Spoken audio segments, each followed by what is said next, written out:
What's going on, guys? So, as we all know, Alex Pereira beat Yuri Prochazka in a dominant fashion the other day. And I mean a dominant fashion.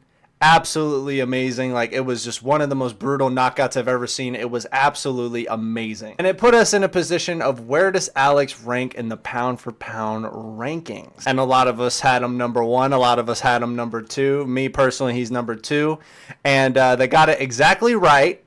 The pound for pound rankings are out. They're updated. And Alex is number two. Islam is number one. And Jon Jones is number three. Knowing Dana, this was not going to sit well with him, though. So this is what Dana had to say about the pound for pound rankings, and it should be pretty interesting because everyone is having a field day with this. Everyone is saying that Dana is wrong.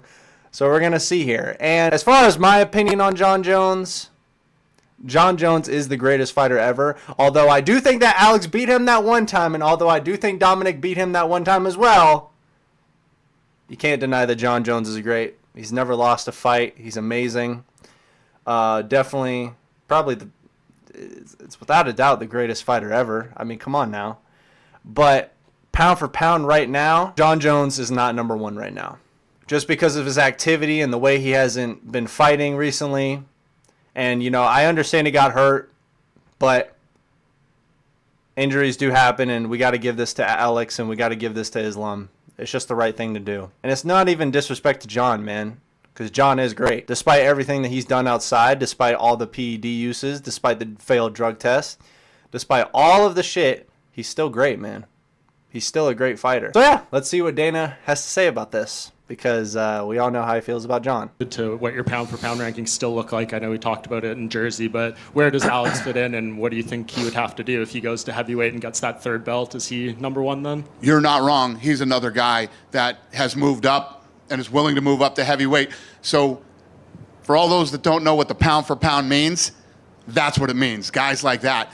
But still, as long as Jon Jones is still in the conversation and talking, Jon Jones has never lost. He's never lost a fight. And like I say, the most amazing thing about Jon Jones, you can say whatever you want about him, his lifestyle outside the octagon, it's not like this guy was, checking, had the greatest nutritionists and was, it's quite the opposite of what happened with Jon Jones outside the octagon, and he's never lost a fight. It's just a whole nother level. So, right off the bat, I can already see that when Alex is brought up, that Dana literally just goes straight to Jon Jones when it comes to the pound for pound rankings. He doesn't even discuss, he literally takes the question and he goes straight from Alex and he goes to Jon. So that right there is very questioning right there. Very questioning. Because after what Alex has been doing and after what he did the other day, why are we even talking about Jon? Why does Jon need to even be brought up? I don't understand. Yes, Jon is still one of the best fighters in the world and is the greatest fighter ever. But come on, man. Like, let's promote Alex here. Let's promote our light heavyweight champion right here, bro. Alex just beat Yuri Prochazka in a dominant fashion, bro. Motherfucker had one of the deadliest head kicks I've ever seen other than fucking Jon's fucking head kick that he did to Daniel Cormier, but it was a no contest, unfortunately. And by the way, guys, that version of Jon Jones, that's like my favorite version of Jon Jones right there. Because when he came back and he fought DC for the second time, he was like shredded. He was lean. He had the buzzed head. He had the shaved face and everything. The man was lean, ripped, and the dude looked like he was on point in the DC fight, man. Like his kicks were lightning fast. His strikes looked good. He looked like he was just on point in that fight. And DC couldn't even get close. And DC said it was so painful to get close. And the way he finished it was a dominant fashion. But it was a no contest because of the testosterone and shit. But, hey, these things happen. These things happen. I mean, that's why I think this is the problem with the conversation that we're having here and why people aren't giving Jon Jones the respect for pound. This fucking guy destroyed the best heavyweight in the division. Easily, man. No, Dana, no, don't do this, bro. No, Dana, don't do this, bro. No, Ciryl Gane was not the best. Oh, my God, no. Ciryl Gane, I love Ciryl Gane, man. Ciryl Gane is so much fun to watch. That man was not the best heavyweight in the division. That man was literally just a replacement because Francis fucking left and vacated and left the company. Francis was the best heavyweight in the division. And you could probably say Stipe, but no. Ciryl Gane is not even, no. Hell no. I love Ciryl Gane, but hell no, bro. Hell no. With the way that fucking John made that fight look, that dude, no. Hell no. And Tommy was already fucking being a demon before that shit even happened. John Jones is the pound-for-pound best fighter in the world and the greatest fighter fucking ever. Period. End of story. Well, I don't disagree. He said, period. End of story. That's it. We're done. No, we're not fucking done, Dana. We are not fucking done here, brother. And I love you, man, but we're not fucking done here. You really think... Oh, my God, bro. Brother, you really think that Ciryl Gane was the best heavyweight in the division? We have a champion in Tommy Aspinall right now who's not even able to fight John because he's fucking injured and he's dealing with shit! And plus, to me, like, I don't even think that, like, the fight with Stipe should even happen, man. I don't even think the Stipe fight versus Jones should even happen. I think it should instantly be Tommy. I think that John was destined to get injured, and Tommy was to come in and fight Jones for the title. Because right now, Tommy Aspinall is the interim champion right now. But I think that that's the fight. That's the main fight. And plus, it's ridiculous that we have fucking Tommy Aspinall defending his interim championship. This is not fucking boxing, bro. This is looking like fucking boxing right now. And fucking just, it's absolutely unreal. It's absolutely unreal. I can't even, nah, dude, it's not. This is not boxing, man. Boxing is corrupt. The way they don't even have winner versus winner. This is making it look like boxing. Dana, you got to do the right thing. John Jones needs to fight Tommy Aspinall, and they need to get this shit done. We need to find out who's the best heavyweight in the world. John Jones versus Tommy Aspinall. Make this shit happen right now. I agree with that, but he hasn't fought it in a long time. But in Stipe or in a longer time, He got hurt. I get it. I'm not criticizing. He was trying to fight. I'm just saying, yeah, no. Yeah, well, it's not like he's just fucking sitting around and doesn't want to fight. The guy came to I'm fight. not saying It's that. the first injury he's ever had. Yeah, we know. John is hurt. That's why he's not active right now. We understand that. We understand that John Jones is hurt.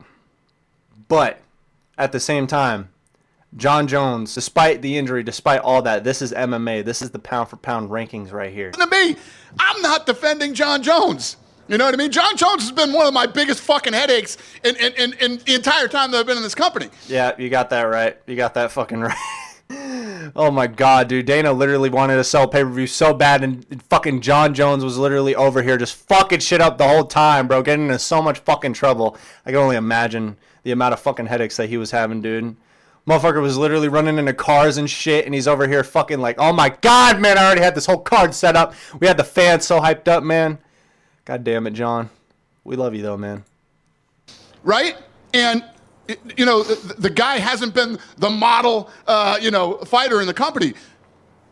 No matter what you think of John Jones, he's the fucking best ever, and I he's the think he's the pound-for-pound best best ever. I fighter in the agree. world. I And he's the think best ever. pound-for-pound best fighter in the world. Yeah. No. Well, except that he hasn't fought in the last year, so he's not. Because he got hurt. Doesn't matter. He got injured. Doesn't matter. If you were coming into a fight and you fucking got hurt, that means you're not the pound-for-pound best fighter in the world anymore? How does that even make sense? When It he doesn't fights, make sense. It makes sense, man. Bro, people get injured, bro. This shit happens, bro. It's not like we haven't seen it before, bro. Fucking Conor McGregor fucking hurt his toe, man. Conor hurt his fucking toe, but he's gonna be back, bro. He still has a chance to beat him. Bro, come on, man. Stop it, Dana. You're gonna give yourself a heart attack, man. Bro, John Jones has fought 2 times in the last 4 years. Islam and Alex, they have been working. They have fought more. They have dominated more. They have put in more highlights. They have put in more reels, bro. Hell no. Right? If he was sitting out and fucking getting arrested and running around or whatever, and you're like, well, John Jones is inactive, I'd say, maybe you're right. But as an educated adult who knows the fight business, you cannot deny that while John Jones is active, he is the greatest fighter in the world. Did I not say that? Yes. I don't know what you're arguing about here. I don't even know how we're in this conversation. Where are the helicopters when you need them? Because you're screaming and hollering. Well, let's change to a better topic then. Oh my God, yeah, and that's it. Like I've said before, man, John Jones is the greatest fighter the UFC has ever had, and he's the greatest MMA fighter and the greatest fighter ever. We get this, Dana. We understand this. We understand this. But for the pound-for-pound rankings right now, as the list is looking right now, Islam and Alex are better than him. That's just it, man. Jon Jones has fought 2 times in the last 4 years. One was a mediocre performance. One was a dominant performance. Islam has been dominating. Alex has been dominating despite the easy loss, but he moved up in weight and he's more dominant now, so it doesn't matter. We all get it. Jon Jones is that guy. But as of right now, Islam, Alex, Jon Jones, that's the list. And that's just what it is, man. But if Jon Jones does come back, which I do expect him to, and if he does fight Stipe or he does whatever, I don't even think him fighting Stipe even does anything. I don't even think it puts him up there. No, he has to fight Tommy Aspinall for the heavyweight championship, UFC heavyweight champion versus interim UFC heavyweight champion.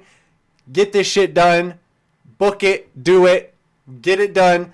Get it ready for November. Do whatever the fuck you got to do because I don't want to see Stipe versus Jon. And if I do, then it's whatever, man. Because after the way that Stipe lost to Francis, that instantly just wanted me to get the Francis fight with Jon Jones, but Francis left, and now all we got is Tommy Aspinall, who is a fucking monster. Let's make this fight happen, and let's really see who the greatest heavyweight in the division is, and then we'll put Jon up there. Or ESPN will, because I'm not ESPN.